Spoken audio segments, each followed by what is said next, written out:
Pakai otak dan fakta. Api permusuhan Hotman Paris versus Rasman Arif makin berkobar.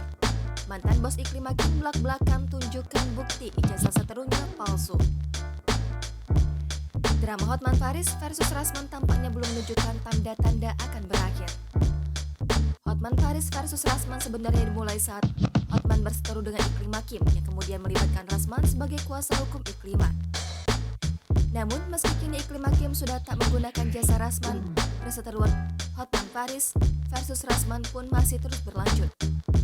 Bahkan terpantau dari akun Instagram Hotman di @hotmanparisofficial pada Sabtu 23 Juli 2022. Pengacara konon itu menggunakan sebuah berkas yang seolah makin mengobarkan api permusuhannya dengan Rasman.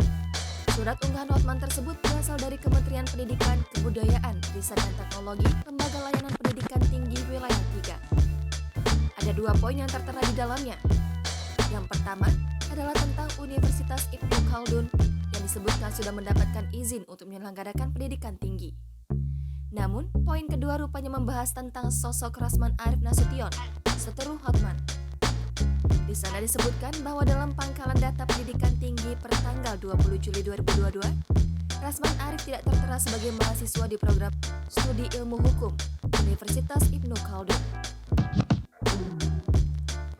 Kemudian di bagian akhir surat disebutkan pula bahwa ijazah Rasman Arif tidak dapat diverifikasi. Hal ini pun memunculkan dugaan bahwa Rasman telah memalsukan ijazah sarjana hukumnya. Lewat caption, Hotman pun menantang Federasi Batak Intelektual yang selama ini memang membela Rasman. Mengenai fakta ini, ternyata banyak netizen yang meledek sang pengacara berkepala pelontos.